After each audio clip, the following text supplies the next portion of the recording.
আর এই যেটা হচ্ছে গরুর মাংস, এই দেখতে পাচ্ছেন গাইজ। এই মুহূর্তে আমি এখন আছি সেই জোর বাংলা যে মন্দিরটা সেটা সামনে, বাট বিষয় হচ্ছে এটা বন্ধ। তো আমাদেরকে যেটা করতে হবে এটার উপর দিয়ে উঠতে হবে গাইজ। এই মুহূর্তে আমি এখন আছি সেই তারাস জমিদার বাড়ি যেটার নাম, সেইখানে। তো গাইজ এই হচ্ছে রুটি আর এই হচ্ছে সবজি, যেটা বললাম এখন খুবই হালকা একটা লাইট খাবো। এই মুহূর্তে আমি এখন আছি সেই প্যারাডাইস যে হোটেল, খাবারের যেটা হচ্ছে আপনার মিষ্টির জন্য রিকমেন্ড করেছে সেইখানে। তো এইখানে এসছি, এটা হচ্ছে বাসের রসমালাই দিয়েছে। হ্যালো এভরিওয়ান, আপনাদেরকে স্বাগতম জানাচ্ছি আপনার জেলার দ্বিতীয় নাম্বার ভিডিওতে। তো এই মুহূর্তে আমি ফ্রেশ হয়ে আসলে নিচে এসেছি, যারা ফার্স্ট ভিডিওটা দেখেছেন তারা জানেন। তো এখানে এসে বসেছি, এটা রেস্টুরেন্টের নাম হচ্ছে পেটুক রেস্টুরেন্ট, যেটা হচ্ছে আমার হোটেল থেকে বের হয়ে জাস্ট হচ্ছে গিয়ে সামনে আসলে 1 মিনিটের মতো হাঁটলেই এই রেস্টুরেন্টটা পাওয়া যাচ্ছে। তো এখানে এসে দেখতে পাচ্ছি যে মানে এটা কাঁসা মেবি বলে এটাকে, মেবি আমি আসলে মানে স্টিল অথবা কাঁসা হবে, কাঁসা না মনে হয়। কাঁসা হচ্ছে গিয়ে মনে হয় ব্ল্যাক কালারের, মানে একটু সোনালি কালারের হয়। আমি আসলে একদিকে ভুলে গেছি আসলে কি, মেবি এটা স্টিলের বা ডিফারেন্ট। যাই হোক, এখানে এসে তো এখানে এসে নিচ্ছে হচ্ছে গিয়ে ভাত আর হচ্ছে গিয়ে গরুর মাংস। তো গরুর মাংসটা আসছে, আর এটা যাই সাথে এটা কি দিয়েছে, তবে আমি চাটনি টাইপের একটা দেখতে পাচ্ছেন। এটা ডিফারেন্ট হোটেল, খাবারের অ্যাপিয়ারেন্স গুলো একটু ডিফারেন্ট মনে হচ্ছে। ওটা খেয়ে দেখি। আর গরু যেটা আসছে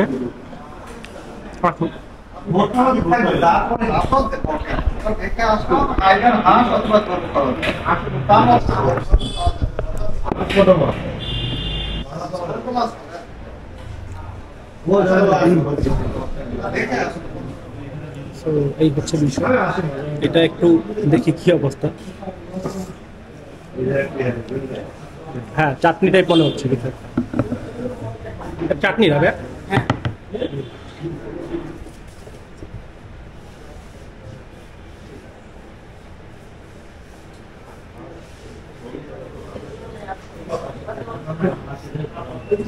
আর এই যেটা হচ্ছে গরুর মাংস, এই দেখতে পাচ্ছেন।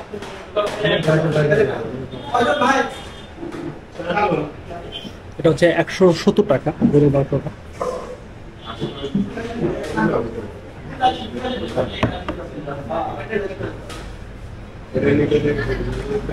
হালকা চাটনিও নেই, যেটা দিয়েছে এই যে চাটনি।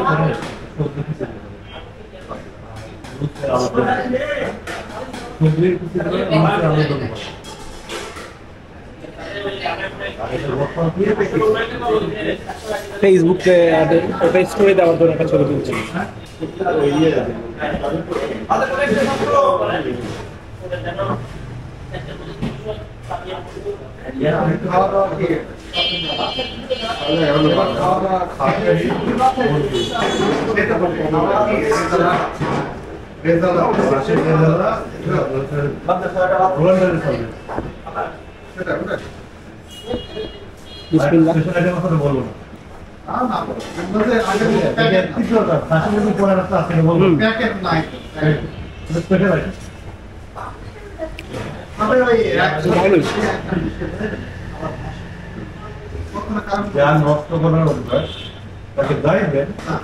বাট একটু ঝাল বেশি।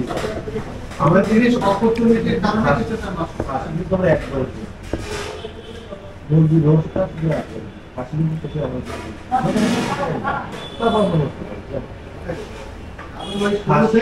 আমরা ইউনিক লেগেছে এখানকার প্লেটগুলো, ও ভালোই ঝাল।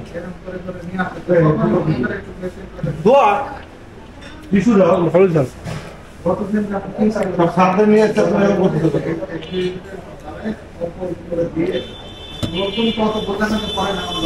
আগামীকাল আমরা যেখানে যাচ্ছি সেটা হচ্ছে রাজশাহী। তো গরুর মাংস যে কালো ভুনা, ওটা রাজশাহীর সাইডে অনেক ভালো পাওয়া যায়। আমি এর আগে একবার নাটোরে প্রচুর রেস্টুরেন্টে ট্রাই করেছিলাম। আপনি যদি প্রচুর রেস্টুরেন্টের ভিডিওটা না দেখে থাকেন, দেখতে পারেন, চ্যানেলেই আছে। তো আগামীকালকে গেলে যদি বেঁচে থাকি, ইনশাল্লাহ আগামীকালকে গেলে হয়তো ওইখানে গেলে ট্রাই করা হবে।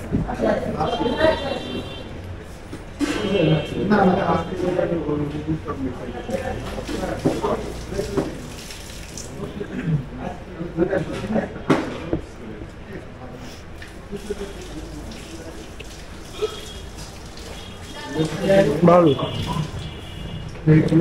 খাবারটা শেষ করি, তারপর জানাচ্ছি যে কত টাকা বিল হয়েছে। 210।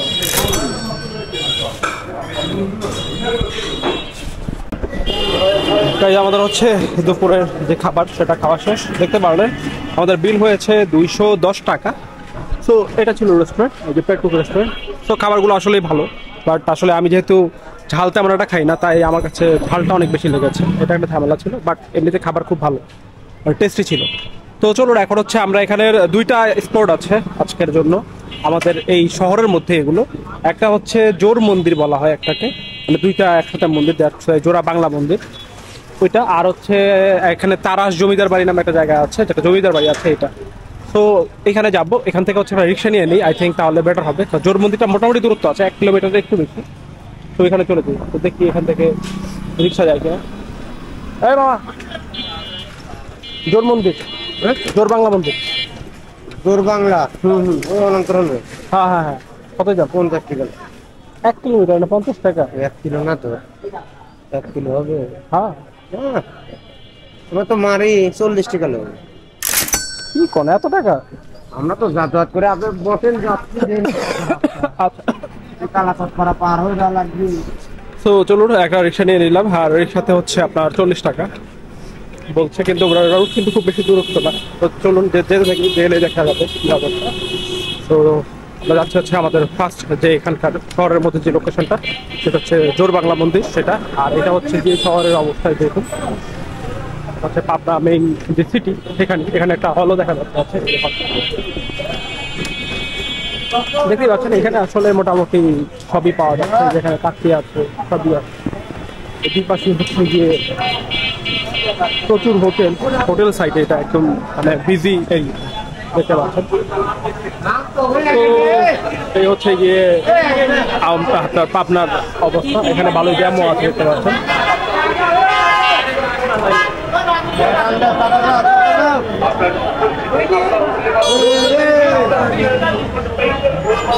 চলো যেয়ে থাকি, এখানে জ্যাম আছে। তো আমরা ভিডিওটা শেষ করে দিচ্ছি, মানে এখানে পজ করে দিচ্ছি। আমরা হচ্ছে জোর বাংলার সামনে নেমে দেন আবার আমরা ভিডিওটা কন্টিনিউ করছি। গাইজ এই মুহূর্তে আমি এখন আছি সেই জোর বাংলা যে মন্দিরটা সেটার সামনে, বাট বিষয় হচ্ছে এটা বন্ধ। তো আমাদেরকে যেটা করতে হবে, এটার উপর দিয়ে উঠতে হবে। তো ট্রাই করি এটার উপর দিয়ে উঠা।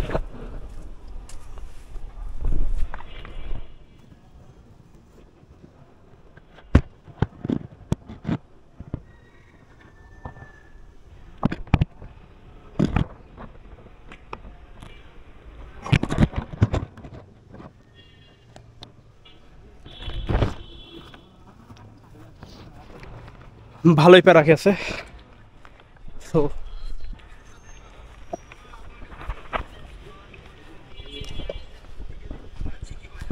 এটা কি বন্ধ এখন না? ও আচ্ছা। তো দেখতে পাচ্ছেন এ হচ্ছে জোর বাংলা মন্দিরটা, এটা আসলে বন্ধ যেটা বললো, এই জন্যই হচ্ছে এটার গেটটা অফ। এই হচ্ছে গিয়ে ভেতরের অংশ। আর এই মন্দিরটা হচ্ছে 1800 শতকের দিকে, মানে ওই সময়কার মাঝামাঝি সময়কার একটা এটা হচ্ছে সামনের দিক। আর এই এটা দেখা যাচ্ছে যে একটু বেশি নষ্ট হয়ে গেছে। আপনি যদি খেয়াল করেন, এগুলো বেশিরভাগই হচ্ছে কিন্তু ভেঙে ফেলেছে, মানে খুব একটা ভালো মতো রক্ষণাবেক্ষণ না করার কারণে নষ্ট হয়ে গেছে। তো এইটার দেখার পর আপনি যদি মোটামুটি রেগুলার ভিউয়ার হয়ে থাকেন আমার চ্যানেলে, আর তাহলে আপনি কিন্তু এরকম দুইটা মন্দির আপনি দেখেছেন আমি আশা করি। নাম্বার 1 হচ্ছে আমরা এর আগে গিয়েছিলাম যেটা ছিল হচ্ছে গিয়ে হাটিকুমরুলে, সিরাজগঞ্জ, যেটা দিয়ে আমরা আজকে আসলাম। ওইখানে একটা মন্দির ছিল কিন্তু ঠিক এরকম হাটিকুমরুলে। আর আরেকটা হচ্ছে গিয়ে আপনার দিনাজপুরের কান্তাজিউ মন্দির, যেটা এই দুটোর সাথে কিন্তু এটা ভালো একটা সিমিলার। আর এটা সম্পর্কে এখানে একটা বিজ্ঞপ্তি লেখা আছে, এই গেটের একদম এখানেই বাংলা এবং ইংরেজিতে। এই যে দেখতে পাচ্ছেন, এখানে হচ্ছে দুটি দোচাল্লা সংযুক্ত করে মন্দিরের উপর ছাদ হয়েছে। আর এটা হচ্ছে গিয়ে জোর বাংলা নামে পরিচিত। আর এখানের যে প্রকোষ্ঠ লেখা আছে সেটা হচ্ছে 7.31 মিটার ইন্টু 7.92 মিটার। মানে এটা সম্পর্কে লেখা আছে যে কতটুকু এটার উচ্চতা এবং বেশ কিছু জিনিসপত্র। এবং এটা ছাড়া হচ্ছে গিয়ে এখানে দুইটা জিনিস ইম্পর্টেন্ট আছে। বেশ এখানে লেখা আছে দেয়ালের বহির্ভাগে বেশ বাঁকানো এবং দরজার উপরিভাগে অংশে বিশিষ্ট সুচালো খিলান রয়েছে। খিলানটা কোথায় এখন হয়তো বা নেই, সেটা কিন্তু এখন আর নেই। তো যাই হোক, এই হচ্ছে গিয়ে এই মন্দিরটা সম্পর্কে আসলে কিছু তথ্য। আর আমি যেটা জেনেছি ইন্টারনেট থেকে, সেটা হচ্ছে এটা 1800 শতকের দিকের একটা মন্দির। অ্যান্ড এই মন্দিরটা আপনার এই জন্যই হচ্ছে মোটামুটি কিন্তু ভালোই পুরাতন মন্দির। আর এই মন্দিরটা সম্পর্কে আর একটা বিষয় হচ্ছে, যেহেতু যেটা বললাম আপনাকে, এটা হচ্ছে 1800 শতকের মানে মাঝামাঝি দিকের একটা মন্দির। অ্যান্ড এই সময়ে এটা হচ্ছে মুর্শিদাবাদের নবাবের যেই তহসিলর ছিল, সে এই জোর মন্দিরটা তৈরি করেছে এবং তার নাম ছিল হচ্ছে বজ্রমোহন ক্রোড়ি। এই যে মন্দিরটা তৈরি করেছে, এটা আসলে কি মানে এখানে তথ্য থেকে আসলে এটার সঠিক কিনা সেটা বলা যায় না, কারণ এগুলো হচ্ছে ইন্টারনেটের তথ্য। সো আসলে ইন্টারনেট থেকে যা পেয়েছি তাই হয়তো আপনাদেরকে আমি বলছি, এরকম একটা বিষয়।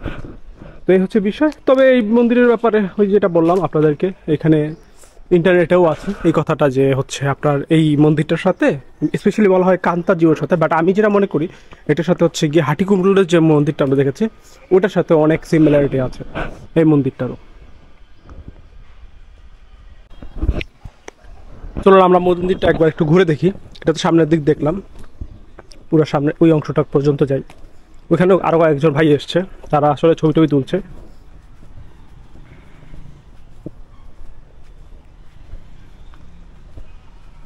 তাদের দেখতে পাচ্ছেন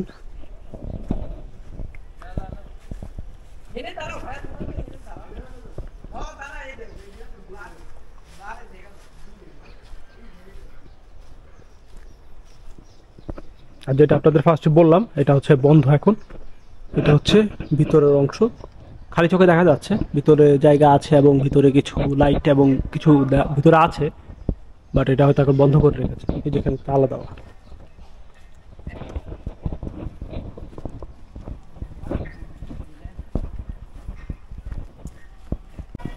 সো গাইস, আমাদের হচ্ছে দেখা শেষ। এখন হচ্ছে আমরা এটা দিয়ে মুভ করব, যেভাবে এসছি সেভাবেই।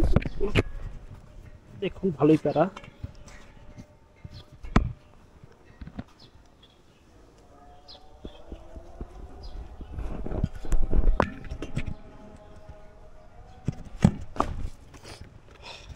ফাইনালি এক্সিট করতে পারলাম। আমাদের এরকম অবস্থা হয়েছিল মাদারীপুর আমরা যখন গিয়েছিলাম। মাদারীপুরের ভিডিওটা তো আপনারা যদি দেখেন, ওইখানেও যেই আমরা মন্দিরটাতে গিয়েছিলাম সেটা হচ্ছে রাজা রামমোহন রায়ের, ওটাতে এরকম ছিল। আচ্ছা, এখানে ধান যাচ্ছে। যাই হোক, আমরা এখন যাবো হচ্ছে পরবর্তীতে তারাস জমিদার বাড়ি। তারাস জমিদার বাড়িটা এখান থেকে খুব বেশি দূরত্ব না যতটুকু জানি। আর এখন মেবি না, জানার তো সময় হয়নি। আমরা তারাস জমিদার বাড়িটা কতটুকু দূরত্বে দেখি। এটা একটু দূরে, আমরা যেটাতে এসছি এটা একটু দূরে আর কি। তারাস জমিদার বাড়িটা দেখাচ্ছে এখান থেকে 1 কিলোমিটার, জাস্ট 1.4 কিলোমিটার। আমরা যেখানে আছি এখান থেকে 1.4 কিলোমিটার। মানে এটা চাইলে হেঁটেও যাওয়া যায়, অথবা রিক্সা দিয়ে গেলেও হয়তো 30-40 টাকা 20 টাকা এরকম নেবে। তো দেখি আসলে রিক্সা পাওয়া যায় কিনা, বা যদি না হয় তাহলে হাঁটতে হাঁটতেই চলে যাব। তো চলুন, আমাদের হচ্ছে শহরের মধ্যে যে দুটো ছিল এর মধ্যে একটা দেখা শেষ, আরেকটা আছে সেটা হচ্ছে তারাস জমিদার বাড়ি, সেটা দেখে আসি। গাইজ, এখানে একটা জিনিস জানলাম, সেটা হচ্ছে আপনি তারাস যে জমিদার বাড়ি যে এটা আছে, যেটা গুগলে আছে বা আপনি সব জায়গায় থেকে তো তারাস জমিদার বাড়ি দেখতে পারবেন, বাট এখানকার মানুষজন যেটা বলে সেটা হচ্ছে রাজা রায় বাহাদুর গেট আর হচ্ছে ভূমি অফিস। এই দুইটা বললে দেন হচ্ছে এখানকার মানুষজন চিনে। তো আপনারা এখানে আসলেও এই দুইটা নাম বলতে পারেন, যে হয় রাজা রায় বাহাদুর গেট আর হচ্ছে ভূমি অফিস। দুইটা বললে আপনাকে এই জায়গা নিয়ে আসবে। তো চলুন, আমরা কাছাকাছি চলে এসেছি। এটা ভাড়া হচ্ছে 30 টাকা রিক্সা ভাড়া। আমি ওই জায়গায় ছিলাম, ওইখান থেকে আপনাদের সামনেই তো উঠলাম। তো ভাড়া হচ্ছে 30 টাকা। যেটা থেকে হচ্ছে আমাদের আজকের দিনে হচ্ছে এই নেক্সট ডেস্টিনেশন। গাইজ এই মুহূর্তে আমি এখন আছি সেই তারাস জমিদার বাড়ি যেটার নাম সেইখানে, কিন্তু এখানে একটা আসলে দুঃসংবাদ আপনাদেরকে দেই, সেটা হচ্ছে এখানে ভিতরে ঢোকার আসলে কোনো অপশন নেই সাধারণ মানুষের। আমার হয়তো বা ক্যামেরা দেখে হোক বা যে কোনো কারণেই হোক আমাকে আসলে ঢুকতে দিয়েছে, আটকানো ছিল, সেই তালা খুলে দেন আমাকে ঢুকিয়েছে। এটা এখন স্থায়ীভাবে বন্ধ হয়ে গেছে, কি জন্য সেটা কেউ জানে না। আচ্ছা এখানে কি একটা পড়ে আছে, যাই হোক। তো এই হচ্ছে জমিদার বাড়ি, এখানে সব এখন আটকানো। এখানে যে গেটগুলো দেখতে পাচ্ছেন, এটাকে যেহেতু ভূমি অফিসের যে কথা বললাম সেটাকে পেছনে নিয়ে গিয়েছে, আর এটাকে এই যে দেখতে পাচ্ছেন অফিস লেখা আছে। তো এই হচ্ছে গিয়ে সেই জমিদার বাড়িটা। আর এই তারাস যার নামে এই জমিদার বাড়িটা, সে হচ্ছে বগুড়া জেলার কোদলপুর গ্রামের, এইখানে হচ্ছে তার জন্ম হয়েছিল। সে হচ্ছে 1800 সনের দিকে, সো 1800 সনের দিকে তার জন্ম, এবং সেই ছিল আসলে এইটা। এবং তখনকার সময় যেটা আমি দেখলাম, এটা হচ্ছে আপনার ইন্টারনেটে, যে তারা ছিল হচ্ছে সবচেয়ে বড় জমিদার। এবং এই যে দেখতে পাচ্ছেন, এবং এই ভাই হচ্ছে এখানে ইয়েতে ছিল, এবং বাইরে আরেকজন ছিল যে আসলে মূলত আমাকে হেল্প করেছে ভিতরে ঢোকার জন্য। সো একই সঙ্গে ভালো ক্যামেরা থাকাতে আসলে সুবিধা হয়েছে, এখানে আসা গিয়েছে। আদারওয়াইজ আমার মনে হয় না এখানে জাস্ট নর্মালি আসলে ঢুকতে দিত, কারণ এটা টোটালি বন্ধ ছিল, তালা দেওয়া ছিল। মানুষজন সবাই বলছিল যে এটা বন্ধ, ঢুকতে পারবেন না। বাট আমি আসলে এটা আশা হারাইনি, ভেবেছি যেহেতু এসছি তো দেখেই যাবো। তো এ হচ্ছে বিষয়। আপনি দেখতে পাচ্ছেন এই সাইডগুলো দিয়ে এমনি বিশাল, কিন্তু মানে আপনার জমিদার বাড়িটা, এটা একটা বিশাল জমিদার বাড়ি। আপনি দেখতে পাচ্ছেন এটা হচ্ছে পেছন সাইড, একদম এই দিক থেকে পেছন সাইড। আমার মনে হয় ভূমি অফিসটা এখন এই দিক করে ফেলেছে। আর যেটা বললো আমাদের বাংলাদেশের যে অভ্যুত্থানটা হয়েছে, আপনারা হয়তো অনেকেই জানেন এটা সম্পর্কে, যেটা হচ্ছে 5ই আগস্টের পর কিন্তু আমাদের এটা বাংলাদেশের বলা হয় নতুন বাংলাদেশ শুরু হয়েছে। তো তারপর থেকেই নাকি এটা অফ আছে, মেবি হয়তো বা কোনো কারণে, যাই হোক। তো এই হচ্ছে বিষয়। আর বর্তমানে হচ্ছে এখন এই অবস্থায় আছে, তবে এটাকে দেখভাল করছে, যার জন্য কিন্তু এটা নষ্ট হয়নি তেমন একটা, সব কিছু ঠিকঠাকই আছে। হয়তো পুরাতন হয়েছে দেখে কিছু কিছু জায়গা ভেঙে গেছে, হয়তো গ্লাস টাস কিছুটা ফেটে গেছে, বাট এমনিতে সব কিছু ঠিক আছে। এবং দেখতেও কিন্তু এই বাড়িটা চমৎকার, বিশাল একটা বাড়ি দেখতে পাচ্ছেন। ভিতরে ঢুকতে পারলে আসলে আরও বেশি ভালো লাগতো, তো ভিতরে ঢোকার তো আসলে সুযোগ নেই, যেটা বললাম সেটা বন্ধই পুরোটা। তো এতটুকু যে আসা গিয়েছে এটাই। তারপরও আমরা একটু চেষ্টা করি, চলুন ওই চেকটা দিয়ে দেখি উপরে উঠার বা দোতলায় যাওয়ার কোনো সুযোগ আছে কিনা। না, দোতলা যাওয়ার সিঁড়ির যে রুমটা সেটা আটকানো, এই পাশে সব দিকে আটকানো, ও প্রত্যেকটা রুমের গেটে একদম তালা দেওয়া, কোনোটাই খোলা নেই, দেখতে পাচ্ছেন। তবে যাই হোক, মানে ওই সময়কার হিসেবে আপনি যদি একটু চেক করে দেখেন, এই বাড়িগুলো আসলে এত চমৎকার। আমি যতগুলোই আসলে জমিদার বাড়ি হোক, রাজবাড়ি হোক দেখেছি, প্রতিটা বাড়িকে দেখেই আসলে আমি অবাক হয়েছি। ওই সময়কার মানুষের চয়েস এত চমৎকার ছিল, তাদের এত সুন্দর ডিজাইন করতো ওই সময়, মানে আসলে আপনি এখনও বর্তমানে এত সুন্দর দেখতে পারবেন না, বাট ওই সময় খুব চমৎকার চমৎকার ডিজাইন করা বাড়িগুলো ছিল। তো আসলে তখনকার মানুষের আসলে রুচির যে ব্যাপারটা আছে সেটা আসলে বলতে হবে যে খুব চমৎকার ছিল। তো এই হচ্ছে আসলে তারাস জমিদার বাড়ি, এবং উপরে লেখা আছে দেখুন, সংরক্ষিত পুরকৃতি তারাস ভবন, সংস্কৃতি বিভাগ, কৃষক মন্ত্রণালয়, প্রত্নতত্ত্ব অধিদপ্তর। তো এই অধিদপ্তরের আন্ডারে আছে, বাট এটা তাহলে কেন বন্ধ আছে সেটা জানি না।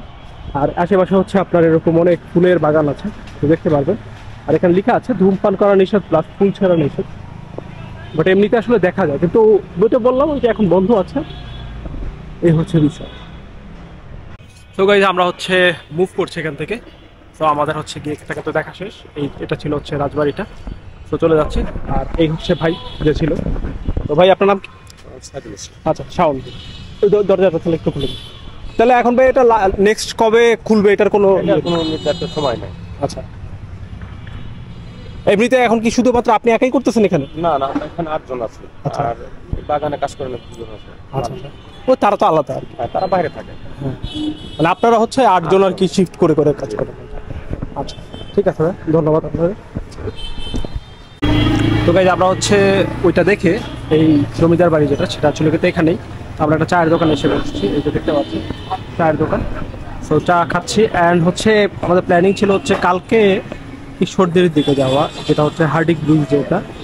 এখন টাইম হচ্ছে আপনার 4টার একটু মানে কম, মানে আর 5-7 মিনিট বাকি আছে। তো এখন চিন্তা করছে আসলে হার্ডিক ব্রিজ যাবো কিনা এখান থেকে, তাহলে ওটা দেখে আসলে আগামীকালকে পুরোটা দিনই হচ্ছে আমরা কাল রাজশাহীতে দিতে পারবো, রাজশাহী যেতে পারবো। তো এখন আসলে এই জন্য চিন্তা করছি যে কী করা যায়। হার্ডিক ব্রিজ গিয়ে দিলেও যাওয়া যায়, খুব একটা সময় লাগবে না, মেবি সিএনজি দিয়ে যাই ঘন্টাখানিকের মধ্যেই ওইখানে ডে লাইট পাওয়া যাওয়ার কথা। তো এখন 5:40-এর দিকে আজান দেয় মাঝে বেলাটা। তো লেটস গো, আমি ভাবছি এখন ওইখানেই চলে যাবো, তাহলে একবারে পাবনার কাজ শেষ, তাহলে আর নেক্সট আর কি কোনো কিছু করতে হলো না, একবারে ঝামেলা শেষ হয়ে যাবে। তো চাটা খাই, তারপর হচ্ছে কি চিন্তা ভাবনা করি কী করা যায়। গাইজ এই মুহূর্তে আমি এখন আছি আমার রুমে। আমাদের যাওয়ার কথা ছিল হচ্ছে হার্ডিক ব্রিজে, বাট আসলে পরবর্তীতে চিন্তা করে দেখলাম যে ওখানে গেলে একটু আপনাদের রিস্ক হয়ে যায়, মানে হচ্ছে টাইমটা আমরা নাও পেতে পারি। অ্যান্ড আরেকটা বিষয় হচ্ছে গতকালকে রাত্রে আমার ঠিক ভালো মতো ঘুম হয়নি, তাই একটু শরীরটা টায়ার্ডও লাগছে। তো ভাবলাম যে যেহেতু আগের যে প্ল্যানটা ছিল কাল যাওয়ার অ্যান্ড হচ্ছে ওটা নিয়ে একটা এক্সট্রা ভিডিও করার, সো ওইটাই থাকুক, ওইটাতেই আমরা করব। সো এখন হচ্ছে আমি আমার রুমে চলে এসেছি, এখান থেকে জাস্ট হেঁটেই চলে এসেছি, তো বেশিক্ষণ লাগেনি, হয়তো 5-7 মিনিটের মতন সময় লেগেছে আমরা ওই তারা জমিদার বাড়ি থেকে আসতে। তো এখন আমরা এখানে শুয়ে রেস্ট নিই, আর আপনাদের সাথে দেখা হচ্ছে রাতের বেলা যখন খাবার খেতে বের হব ওই সময়। সো আমরা হচ্ছে রাতের বেলা ডিনার করব, পাশাপাশি এখানকার মিষ্টির তো অনেক নাম শুনেছি, সো এখানে 2-1টা হয়তো বা মিষ্টিও ট্রাই করে দেখবো যে অ্যাকচুয়ালি, এবং আপনাদেরকে দেখাবো যে এখানকার মিষ্টির কী অবস্থা। তো আপনাদের সাথে দেখা হচ্ছে রাতে। এই এখন বাজে হচ্ছে রাত 8টার থেকে একটু বেশি বাজে। তো এখন হচ্ছে রাতের খাবারের জন্য বের হয়েছে। তো এখন রাতের জন্য যে প্ল্যান সেটা হচ্ছে আমরা মিষ্টি ট্রাই করবো এখানে। তো এখানে একটা গ্রুপে, মানে পাবনারই একটা গ্রুপে আমি পোস্ট করেছিলাম, তো তারা অনেকেই দেখলাম যে প্যারাডাইস নামে একটা মানে মিষ্টি দোকানকে রিকমেন্ড করেছে, তো ওইটাতে যাওয়ার প্ল্যানিং আছে। তো ফার্স্ট হচ্ছে এখানে যেহেতু মিষ্টিও খাবো, তারপর হালকা কিছু খাবো, প্লাস সাথে হচ্ছে মিষ্টিটা খাবো। তো হালকার কিছুর মধ্যে কী খাওয়া যাচ্ছে সেটা একটু দেখছিল।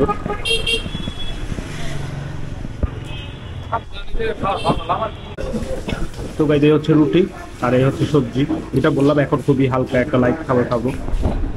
এর পরবর্তীতে আমাদের মিষ্টি ট্রাই করার প্ল্যানিং আছে। তো এটা শেষ করি, খাবারটা কাপটা ভালোই আছে হালকার মধ্যে, আর এটা তো দুপুরবেলাও খেয়েছি, তো ভালোই। আর আমার কণ্ঠ একটু ডিফারেন্ট মনে হচ্ছে, কারণ হচ্ছে আমি ঘুমিয়ে গিয়েছিলাম বাসায়, রুমে গিয়ে, একটু বয়েজে ডিফারেন্ট। এটা শেষ করি, তারপর বের হয়ে জানাচ্ছি।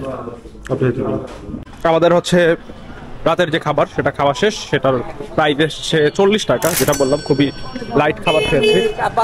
কারণ হচ্ছে যেহেতু মিষ্টি ট্রাই করবো আরো, তাই জন্য। আর রাতের বেলা তো আসলে এত বেশি খাওয়া যায় না, নর্মালি আমি কমই খাই রাতের বেলা। সো দ্যাটস ওয়াই হচ্ছে গিয়ে জায়গা রেখেছি বাড়িতে যেন খাওয়া যায়। আর এই হচ্ছে যে রোড যেটা দিয়ে আমি বের হয়েছি যে হোটেল থেকে, এখানের এই রোডের শেষেই হচ্ছে সেই প্যারাডাইস হোটেলটা, মানে প্যারাডাইস যেই মিষ্টির দোকান সেটা, যেটাকে মানুষ বেশিরভাগ রিকমেন্ড করেছে। ওটা আমি এখান থেকে আসার সময় আজকে বিকালে যখন আসছিলাম তখন আর কি আমি দেখেছি, এটা একদম মোড়েই হচ্ছে দোকান। তো চলুন ওইখানে যাই, গিয়ে আসলে র্যান্ডমলি একটু ট্রাই করে দেখি কি অবস্থা। আর এই জায়গায় একটা আপনার হল আছে এই জায়গায়, তো চলুন যে এই যে মুহূর্তে আমি এখন আছি সেই প্যারাডাইস যেই হোটেল, খাবারের যেটা হচ্ছে আপনার মিষ্টির জন্য রিকমেন্ড করেছে সেইখানে। তো এইখানে এসছি, এটা হচ্ছে বাসের রসমালাই দিয়েছে, এই রসমালাই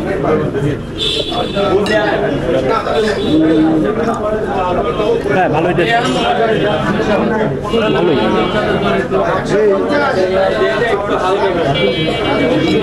ভালোই টেস্ট।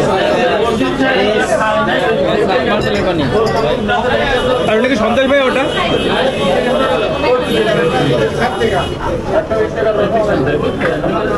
ছবি তুলছে ফেসবুকে দেওয়ার জন্য।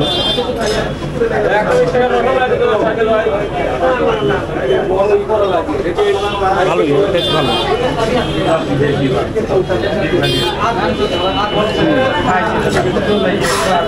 ভালোই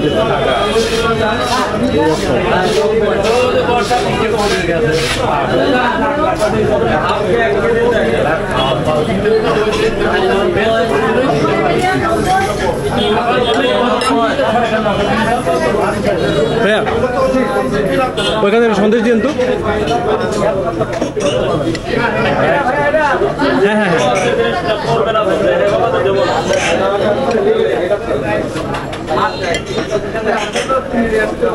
আরেকটা আইটেম যেটা সন্দেশ সেটা ট্রাই করবো।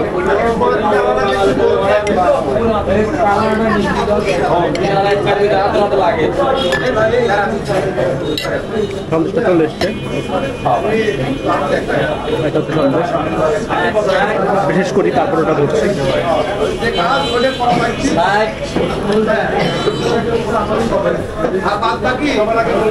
নর্মালি সবাই যেটা রিকমেন্ড করেছে ভালোই, আসলেই ভালো।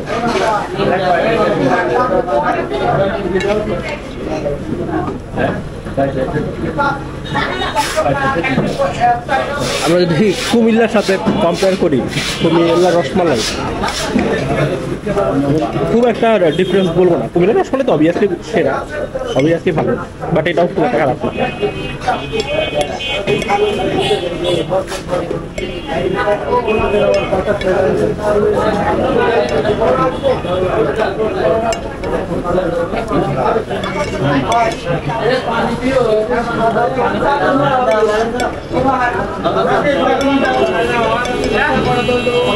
আমি মিষ্টি লাস্ট অনেকদিন ধরেই খুব একটা খাই না। মিষ্টি হচ্ছে আপনার শরীরের জন্য ঝামেলা। এটা হচ্ছে আপনার যেই হচ্ছে সন্দেশ,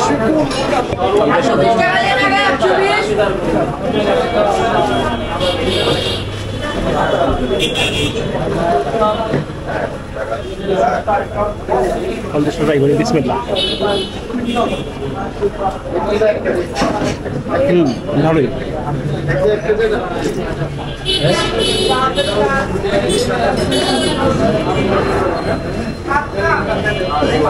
ভালোই মজা, কিন্তু ভালো টেস্ট।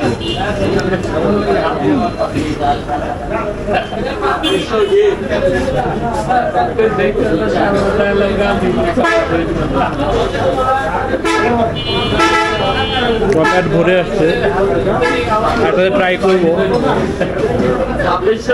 চাপ হয়ে যাবে একটা ট্রাই করা। মিষ্টি বেশি খাই না দেখে সমস্যা করেছে। এখানে খাবারগুলো আসলে খুব মজা।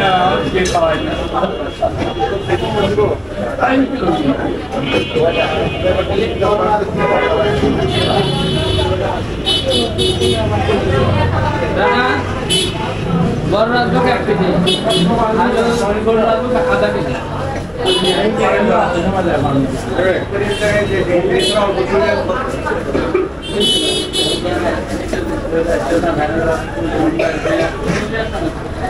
আর খেতে পারছি না, বাট খাওয়া দরকার ছিল আর দু একটা, বাট এটা আর ঢুকবে না, ফুল হয়ে গেছে। বাট দুইটা যে ট্রাই করলাম দুইটাই অনেক টেস্ট। এই মুহূর্তে আমি এখন আছি রুমে, আর আমি লাস্ট ছিলাম হচ্ছে প্যারাডাইসে, দেখতে পাচ্ছিলেন প্যারাডাইসের মধ্যে। তো কিন্তু কাউন্টারে প্রচণ্ড ভিড় ছিল, যার কারণে হচ্ছে যখন বিল দিচ্ছিলাম খাওয়া শেষ করে, তখন আর ভিডিও করিনি। ওখানে বিল হয়েছে 75 টাকা। আর ওইখানে যেটা বললাম খাওয়া শেষে আসলে দুইটা খাওয়ার শেষেই আমি আর আসলে খেতে পারিনি। মিষ্টিটা আমি খুব একটা বেশি খেতে পারি না, বাট মিষ্টিগুলো অবভিয়াসলি খুবই ভালো। আর আমি রিকমেন্ড করবো আপনারা যদি কোনো কাজে এই পাবনা আসেন, তাহলে যেটা ফার্স্ট খেলাম সেটা হচ্ছে পেটুক রেস্টুরেন্ট। এটাকে অবশ্যই মাস্ট মানে এটা রিকমেন্ড করবো। অবশ্যই যে কোনো কিছু একটা ট্রাই করবেন, আপনি অবশ্যই এটা মানে পছন্দ করবেন। আমি কাজ দুপুরে খেলাম, একটু ঝাল লেগেছে, বাট খাবার কিন্তু এখানে খুবই টেস্টি, খুবই ভালো একটা খাবার। তো এখানে 40 টাকা হয়েছে। আর মিষ্টির জন্য বলবো প্যারাডাইস অবভিয়াসলি ভালো, সবাই রিকমেন্ড করছিল, আর আমিও খেয়ে দেখলাম আসলেই খুব ভালো। দুইটা খেলাম, দুটোটাই ভালো লেগেছে। তো এখানে হয়েছিল 75 টাকা, এই হচ্ছে বিষয়। অ্যান্ড দেন হচ্ছে বাসার জন্য মানে রুমে নিয়ে আসলাম, পানি জাস্ট কিনে চলে আসলাম এখন মানে রেস্ট নেওয়ার জন্য। কথা আমরা আবার আগামীকালকে সকাল সকাল বের হয়ে যাব। তো আমাদের এই পাবনার যে ভিডিও সেটা হচ্ছে থার্ড পার্টে আসবে আগামীকালকার যে অংশটা, সেখানে আপনি দেখতে পারবেন হচ্ছে ঈশ্বরদীর দিকে যাব আমরা। অ্যান্ড দেন হচ্ছে আমরা আমাদের পরবর্তী যে মানে ডিস্ট্রিক্ট, সেটা হচ্ছে আমরা আগে আপনাদেরকে জানিয়ে যাচ্ছি, সেটা হচ্ছে আমরা রাজশাহী যাচ্ছি এর পরবর্তীতে। তো রাজশাহীর ভিডিওগুলো পরবর্তীতে কন্টিনিউ করতে থাকবে। তো এই সেকেন্ড ভিডিওটা আমরা এখানে শেষ করে দিচ্ছি। আশা করি আপনাদের কাছে এই ভিডিওটা ভালো লেগেছে। যদি আপনার কাছে এইরকম র ভিডিও ভালো লেগে থাকে তাহলে এই ভিডিওতে একটা অবশ্যই লাইক দিয়ে দিন। কারণ আমাদের ভিডিওতে কোনো গান নেই, কোনো কিছু নেই, মিউজিক নেই, একদম র ভিডিও, যা হচ্ছে তাই দেখতে পাচ্ছেন, কীভাবে করছি, কোথায় যাচ্ছি, সব কিছু আপনাদের চোখের সামনেই হচ্ছে। আর আই থিঙ্ক এটা আপনারা দেখার মাধ্যমে আপনার মনে হবে, ফিল হবে, আমি যেটা ফিলটা দেওয়ার চেষ্টা করি সেটা হচ্ছে যেন আপনি আমার সাথে ঘুরছেন, আপনি নিজের চোখে সব দেখতে পাচ্ছেন, এমন একটা ফিল করার জন্যই ব্যাপারটাকে আমি আরও চেষ্টা করি যতটা র আর কি রাখা যায়। তো এই হচ্ছে বিষয়। আবার অনেক জায়গায় হচ্ছে আপনার ভিডিও করতে দেয় না, দেখা যায় যে ভিডিও সরাসরি করলে একটু সমস্যা হয়, তো এরকম কিছু একটা ইস্যু থাকে। তো যাই হোক, তো ভিডিওটা আপনি কোথা থেকে দেখছেন, আপনি যদি পাবনাবাসী হয়ে থাকেন তাহলে তো খুবই ভালো। কোথা থেকে দেখছেন পাবনা সেটা আপনি কমেন্ট করে জানিয়ে দিন। পাবনা ছাড়া অন্য কোথা থেকে দেখলেও আপনি কিন্তু সেটা কমেন্ট করে জানাতে পারেন আমাকে। এছাড়া নতুন হলে অবশ্যই চ্যানেলটাকে সাবস্ক্রাইব করবেন, কজ আপনারা সাবস্ক্রাইব করলেই এই চ্যানেলটা কিন্তু আরও সামনের দিকে এগিয়ে যাবে। কজ আমরা কিন্তু অলরেডি অনেক ভিডিও দিয়েছি, বাট সেই অনুযায়ী আমি বলবো যে আমাদের রেসপন্স রেট এখনও অনেক কম। তো চেষ্টা করবেন যদি পসিবল হয়, যদি ভালো লাগে থাকে অবশ্যই চ্যানেলটা তাহলে সাবস্ক্রাইব করে এটাকে হেল্প করার জন্য। তো আপনাদের সাথে দেখা হচ্ছে আগামীকাল, মানে 3 নম্বর ভিডিওতে পাবনার। তো সবাই ততক্ষণ মতো ভালো থাকুন, সুস্থ থাকুন, আল্লাহ হাফেজ।